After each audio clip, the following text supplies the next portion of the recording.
ఐఐటీలో ఐఐటీలో BTech చేయాలనేది మీ డ్రీమా? అయితే ఇది ఇండియాలో ఒకే ఒక యూనివర్సిటీ వల్ల సాధ్యం. అదే జేకే లక్ష్మీపతి యూనివర్సిటీ. ఇప్పుడే సంప్రదించండి.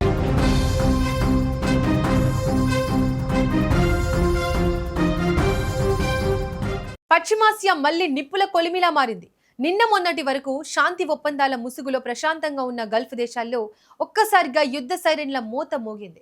అగ్రరాజ్యం అమెరికా, ఇస్లామిక్ దేశం ఇరాన్ మధ్య దశాబ్దాల నాటి శత్రుత్వం మరోసారి భగ్గుమంది. ఇరు దేశాలు పరస్పర దాడులతో విరుచుకుపడుతుండటంతో ప్రపంచం మొత్తం ఉలికిపడింది.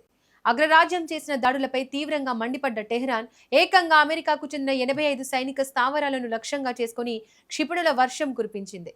నిజానికి ఇరు దేశాల మధ్య కొంతకాలంగా ఒక అవగాహన, శాంతి వాతావరణం నెలకొంది. కానీ ఆ ప్రశాంతత ఎక్కువ రోజులు నిలవలేదు. ప్రపంచ వాణిజ్యానికి అత్యంత కీలకమైన హార్ముజ్ జలసంధిలో వాణిజ్య నౌకలపై జరిపిన దాడులే ఈ తాజా రణరంగానికి కారణమయ్యాయి. ఈ దాడులకు ప్రతిస్పందనగా అగ్రరాజ్యం అమెరికా ఒక్కసారిగా పంజా విసిరింది. ఇరాన్ వైమానిక రక్షణ వ్యవస్థలు, తీర ప్రాంత నిఘా కేంద్రాలను టార్గెట్ చేస్తూ అమెరికా ఫైటర్ జెట్లు ఆకాశం నుంచి బాంబుల వర్షం కురిపించాయి. ఈ మెరుపు దాడులతో ఇరాన్ రక్షణ వ్యవస్థలు ఒక్కసారిగా షాక్ గురయ్యాయి.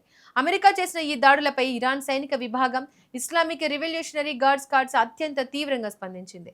నిన్న మొన్నటి వరకు ఉన్న కాల్పుల విరమణ ఒప్పందాన్ని, శాంతి ఒప్పందాన్ని అగ్రరాజ్యమే స్వయంగా ఉల్లంఘించిందని ఆరోపించింది.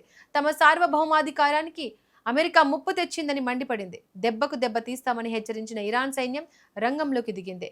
బుషెహర్ ప్రాంతంలో గాల్లో చక్కర్లు కొడుతున్న అమెరికాకు చెందిన అత్యంత ఖరీదైన అత్యాధునిక డ్రోన్ MQ-9 రిపన్ను ఇరాన్ రక్షణ వ్యవస్థలు కూల్చివేసి అగ్రరాజ్యానికి గట్టి కౌంటర్ ఇచ్చాయి. ఇక అక్కడితో ఆగలేదు ఇరాన్ ప్రతీకారం. అగ్రరాజ్యం కోటపైనే దెబ్బ కొట్టాలని డిసైడ్ అయింది. బహ్రెయిన్, కువైట్ దేశాల్లో ఉన్న అమెరికా సైనిక స్థావరాలను టార్గెట్ చేస్తూ ఆపరేషన్ మొదలుపెట్టింది.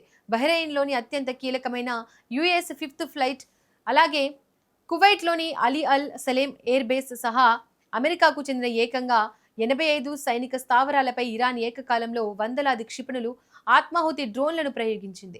ఈ దాడుల ధాటికి గల్ఫ్ దేశాల్లోని అమెరికా బేస్లపై సైరన్లు మోగాయి.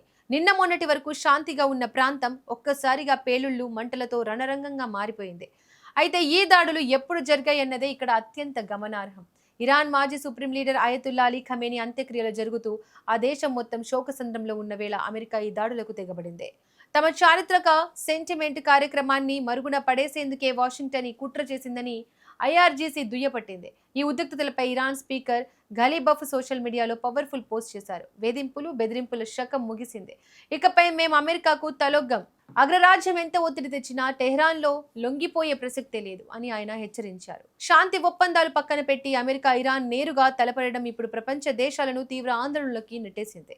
ఈ ఇరు దేశాల యుద్ధం వల్ల గల్ఫ్ దేశాల నుంచి వచ్చే ముడి చమురు సరఫరా నిలిచిపోయి ప్రపంచవ్యాప్తంగా ఆర్థిక సంక్షోభం వచ్చే ప్రమాదం ఉంది.